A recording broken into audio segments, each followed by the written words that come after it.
saudar com alegria você que me acompanha no Santo do Dia. Hoje, dia 17 de janeiro, a igreja celebra a memória litúrgica de Santo Antão.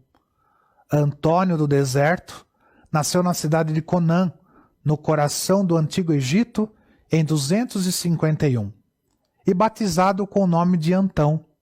Era o primogênito de uma família cristã de camponeses abastados e tinha apenas uma irmã. Aos 20 anos, com a morte dos pais, herdou todos os bens e a irmã para cuidar. Mas numa missa, ele foi tocado pela mensagem do Evangelho, em que Cristo ensina a quem quer ser perfeito: vende os teus bens, dá aos pobres e terás um tesouro nos céus. Depois vem e me segue. Foi exatamente o que ele fez. Distribuiu tudo o que tinha aos pobres, consagrou sua irmã ao estado de virgem cristã e se retirou para um deserto, não muito longe da sua casa. Passou a viver na oração e na penitência, dedicado exclusivamente a Deus. Como, entretanto, não deixava de atender quem lhe pedia orientação e ajuda, ele começou a ser muito procurado. Por isso, ele decidiu se retirar ainda para mais longe, vivendo numa gruta abandonada, por 18 anos. Assim, surgiu Antônio do Deserto, o único discípulo do santo mais singular da igreja, que foi São Paulo Ermitão. Mas seus seguidores não o abandonavam. Aos 55 anos, atendeu o pedido de seus discípulos, abandonando o isolamento do deserto. Com isto, nasceu uma forma curiosa de eremitas. Os discípulos viviam solitários, cada um na sua cabana, mas todos em contato e sob a direção espiritual de Antão. A fama de sua extraordinária experiência de vida santa no deserto correu o mundo.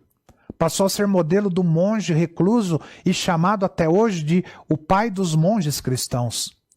Antão não deixou de ser procurado também pelo próprio clero, por magistrados e peregrinos que não abriam mão de seus conselhos e consolo.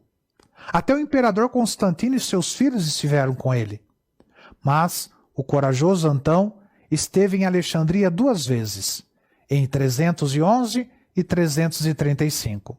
A primeira, para animar e confortar os cristãos perseguidos por Diocleciano, e a segunda, para defender seu discípulo Atanásio, que era bispo e estava sendo perseguido e caluniado pelos arianos, e para exortar os cristãos a se manterem fiéis à doutrina do Concílio de Nicéia de 325.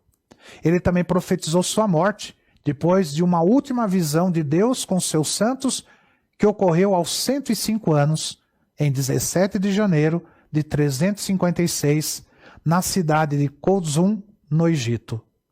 Antes de morrer, Santo Antão disse aos seus discípulos: lembrai-vos dos meus ensinamentos e do meu exemplo, evitai o veneno do pecado, e conservai íntegra a vossa fé viva na caridade, como se tivesse que morrer a cada dia.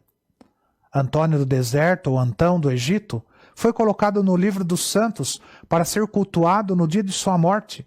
Santo Atanásio foi o discípulo e amigo que escreveu sua biografia, registrando tudo sobre o caráter, costumes, obras e pensamentos do monge mais ilustre da Igreja Católica Antiga. As suas relíquias são conservadas na igreja de Santo Antônio de Viennois, na França, onde os seus discípulos construíram um hospital e numerosas casas para abrigar os doentes abandonados. Mais tarde se tornaram uma congregação e receberam o nome de Ordem dos Hospedeiros Antonianos, que atravessou os séculos, vigorosa e prestigiada. Na iconografia tradicional, Santo Antão é representado com uma longa barba branca, com uma vara com sino e um porco, companheiro inseparável do santo em todas as suas representações. É celebrado pela igreja, como já dissemos, no dia 17 de janeiro, juntamente com a bênção dos animais e dos estábulos. Por isso, no dia 17 de janeiro, ou no domingo seguinte, em muitas igrejas italianas, é comum levar os animais para serem abençoados durante a missa. Essa tradição não está diretamente ligada ao santo, mas nasceu na Idade Média, onde cada aldeia tinha um porco a ser doado ao hospital dos monges de Santo Antônio.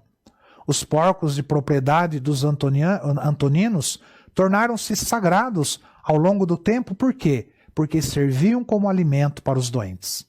Santo Antônio Abade é considerado o protetor dos animais domésticos e padroeiro dos criadores de gado desde a Idade Média. Santo Antão, rogai por nós.